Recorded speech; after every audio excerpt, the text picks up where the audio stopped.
Bonjour à tous, je vous fais une petite vidéo pour vous présenter le jeu de cartes Incipit Vita Nova. On a développé avec ma compagne Maud il y a 2 ans à peu près. Donc Incipit Vita Nova signifie « Ainsi commence une nouvelle vie ». C'est une phrase qui a été attribuée à Dante. C'est un outil d'évolution ludique et thérapeutique dans le sens où vous pouvez l'utiliser à titre personnel ou professionnel pour les enfants, les adolescents, les adultes, à but également thérapeutique, des thérapeutes l'utilisent en consultation par exemple. Pourquoi on a créé ce jeu? C'est quelque part c'est une synthèse de toutes mes expériences et mes connaissances en matière de bioénergie, de coaching de vie et de mon ancienne vie en fait en tant que manager. Et l'objectif final derrière ce jeu, c'est de rendre les gens autonomes et responsables. Donc dans le jeu de cartes, vous avez donc un coffret. À l'intérieur, vous avez le manuel. C'est un livre complet, 180 pages. Vous avez une structure en mousse pour maintenir les cartes et les 80 cartes. Donc nous les détarrons tout à l'heure. Dans le manuel, donc vous avez l'ensemble des tirages, des modes de tirage, donc vous en avez 5 principaux. Et puis vous avez la signification de toutes les cartes, des 80 cartes. En plus de ça, à la fin, vous trouverez une petite méthode de dépollution énergétique, parce que vous allez voir qu'en matière de cartes, il n'y a pas de hasard, et lorsqu'on est pollué par des charges électromagnétiques ou autres, les résultats sont parfois faussés. Donc c'est intéressant, surtout dans un tirage bioénergétique, où on va travailler sur des mémoires, sur des empreintes cellulaires, c'est bien de faire une petite dépollution énergétique avant, histoire d'être un peu plus dans notre axe et sur notre identité. Donc j'y reviendrai dans le manuel tout à l'heure. Vous avez plusieurs séries, notamment vous avez les cartes dites testing. Donc vous en avez 12, elles sont numérotées de 0 à 11. Voilà, elles sont reconnaissables parce qu'elles sont sur fond un petit peu jaune avec des numéros dessus, de 0 à 11. Et pour chacune, on a un mandala différent sur lequel vous pouvez vous inspirer pour une méditation par exemple. Mais vous avez surtout des informations pour les différents tests qu'on va faire en fonction des tirages.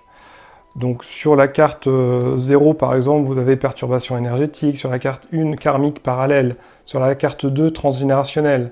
Vous avez des informations sur le côté pour la posologie des produits, pour l'un des tirages, matin, midi ou au soir. Vous pouvez travailler dans le transgénérationnel, dans le projet sens, en fonction des différentes blessures de l'âme de Lise Bourbeau par exemple, et en fonction de certaines émotions. Voilà. Sur d'autres cartes, vous avez des domaines de vie. Vous allez voir, c'est pour le tirage de la table d'émeraude. Donc le développement personnel, couple-enfant, amis, relations sociales, etc. Donc les 12 cartes sont des cartes testing. On va les utiliser dans ce sens-là. Ensuite, vous avez 4 cartes qui s'appellent les accompagnants. Alors, ce sont les 4G. Pour ceux qui connaissent un petit peu Invita et la gamme Informa, on a 3G, le guide, le gardien et le guérisseur. Dans ce jeu de cartes, on a rajouté Gaïa. Concrètement, le guide, lorsque vous allez le tirer, quel que soit le tirage, il va vous orienter sur quelque chose de futur, sur l'avenir, soit pour travailler sur des peurs, soit dans une orientation sur un chemin.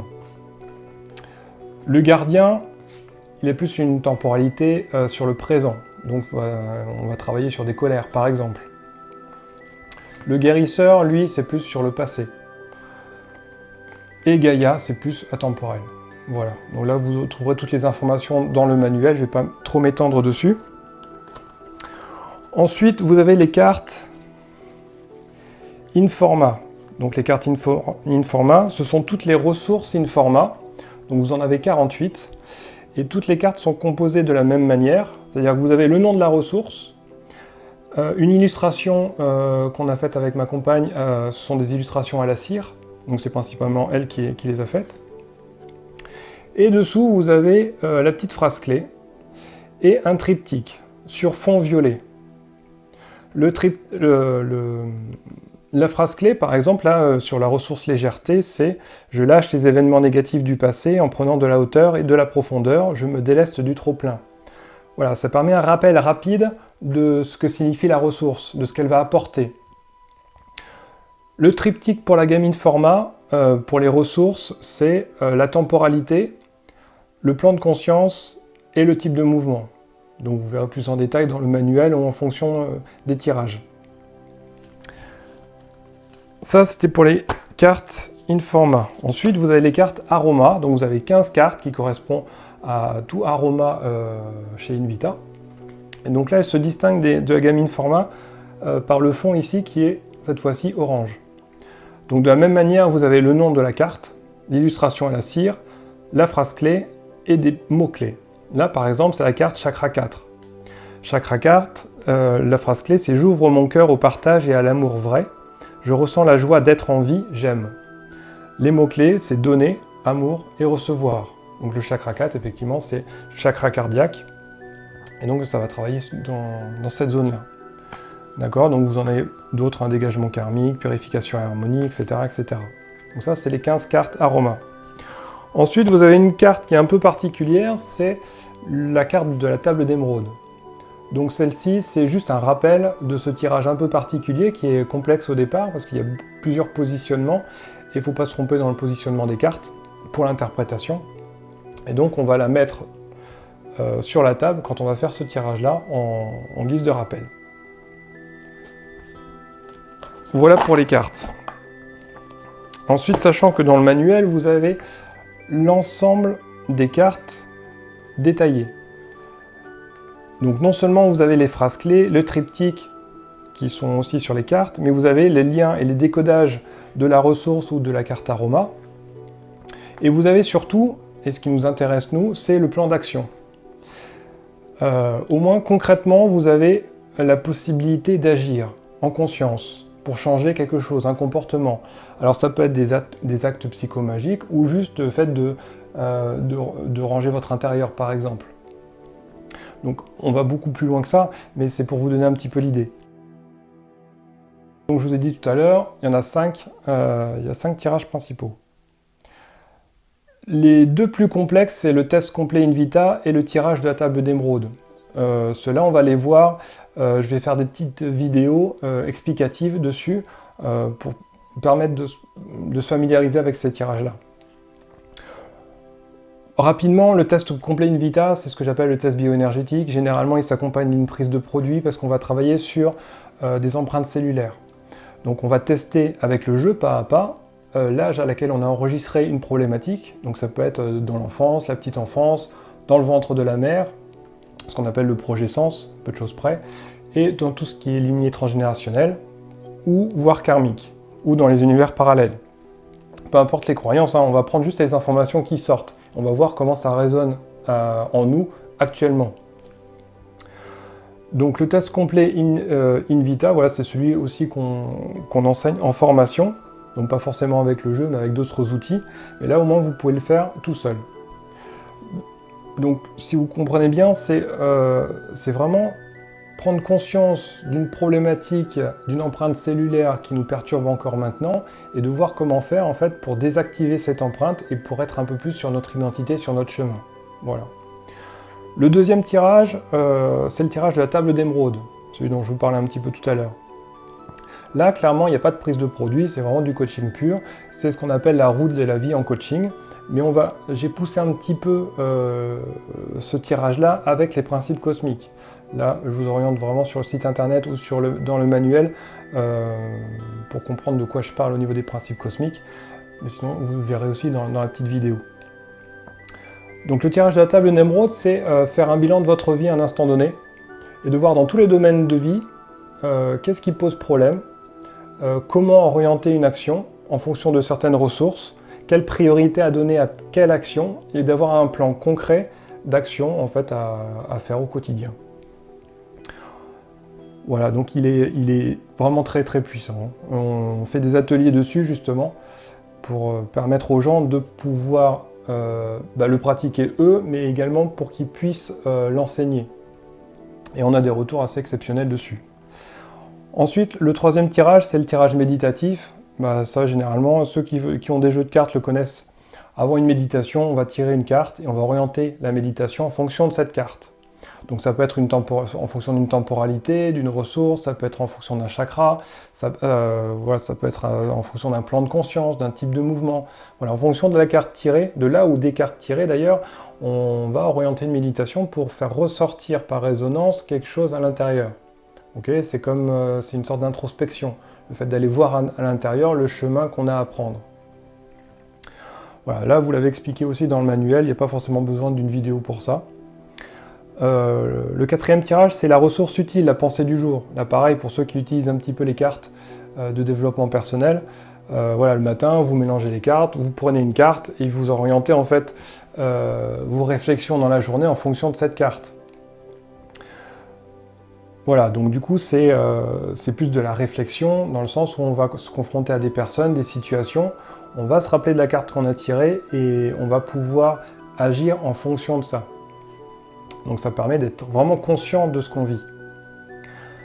Le cinquième tirage, c'est l'accompagnement d'un autre jeu. Ça clairement, je ne sais pas si vous êtes comme nous, mais nous dans notre bibliothèque, sur les étagères, on a plein de jeux de développement personnel. Et lorsqu'on tire une carte, on a une information, on a voilà, lâcher prise. Ok, on doit lâcher prise, ok, mais on fait comment? Donc on a orienté ce jeu pour accompagner les autres jeux dans le sens où vous allez faire un tirage d'un autre jeu. Par exemple, là je vois sur mon étagère, j'ai les portes de l'intuition.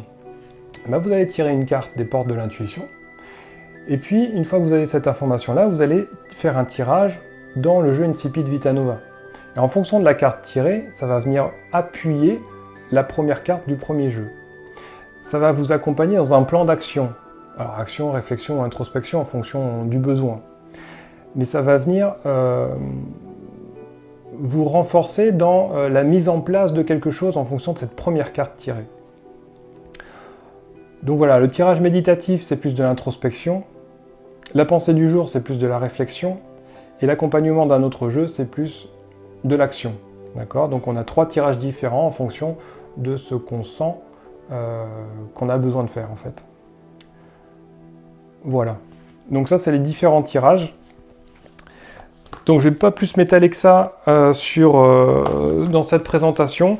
Juste pour finir, une chose qui est très importante, et que ce soit pour le jeu Incipit Vita Nova ou pour n'importe quel autre jeu, ce sont les postulats de base. Il y a 6 postulats de base. Le premier, c'est que le hasard n'existe pas. C'est une autre composante du temps. C'est un état intérieur qui rentre en résonance avec un événement extérieur. C'est une forme de synchronicité quelque part. Le jeu va révéler cette autre composante du temps qu'on appelle Kairos, qui est le dieu du temps relatif dans la Grèce antique. C'est lui qui va donner de la valeur à ce qu'on vit en fait. Donc le hasard n'existe pas. Le deuxième postulat de base, c'est que vous êtes libre de prendre tout ou partie des informations. Vous êtes libre de votre chemin, vous êtes libre de votre orientation. Il n'y a que vous qui puissiez faire le choix. D'accord ? Donc le jeu va révéler des informations, à vous de savoir ce que vous voulez en faire. Le troisième postulat, c'est que vous seul avez le potentiel de vous guérir. Tout ce qui nous entoure, tous les êtres, les situations et autres sont là uniquement pour vous y accompagner. Le jeu également. Il n'y a que vous qui puissiez vous guérir. Quand on parle de guérison, on parle également d'évolution. Le quatrième postulat, c'est que vous créez votre réalité à travers les filtres de vos plans de conscience. Les filtres sont générés par vos empreintes cellulaires, comme je disais tout à l'heure, qui datent de l'enfance, des lignées transgénérationnelles ou autres. De ce fait, en fait, vous êtes pleinement responsable de votre chemin. Vous êtes pleinement responsable des informations que vous portez. Vous n'êtes pas forcément coupable de ce qui s'est passé, encore plus dans la lignée transgénérationnelle, mais vous êtes responsable de ce que vous portez, de ce que vous voulez en faire. Donc ça, c'est important à noter comme postulat. Le cinquième postulat, c'est, selon moi, l'un des plus importants. C'est de dire qu'on vit tous une histoire commune. Que ce soit les minéraux, les végétaux, les animaux ou les autres êtres humains, on vit tous ensemble, on est interconnectés. Donc lorsqu'on va agir sur nous, on va également agir sur les autres. Et ça commence avant tout sur nous. On fait tous partie d'un organisme vivant qui s'appelle la nature. On est tous les composants de cette nature. Si on veut entretenir cette nature, il faut entretenir ses composantes, donc nous.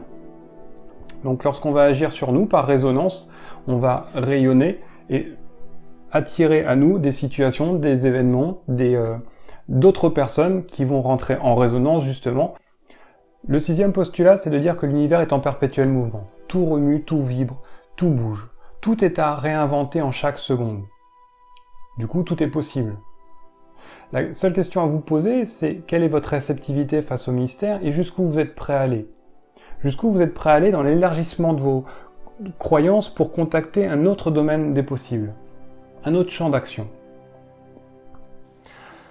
Voilà pour les postulats de base. Ce qui est vrai pour ce jeu est vrai également pour tous les autres jeux, pour la radiesthésie également, c'est ce que j'enseigne aussi en formation. Donc ce jeu de cartes est vraiment, il est puissant. J'ai été étonné moi-même lorsque j'ai fini de créer les tirages. Dans leur utilisation, j'étais étonné de la puissance des différents tirages et du jeu dans son ensemble. Faut l'expérimenter pour s'en rendre compte. Maintenant, il est puissant, il peut donner l'impulsion d'une évolution, d'un changement, d'une transformation, mais ça reste un jeu, d'accord? Alors moi ce que je vous conseille, c'est de vous amuser.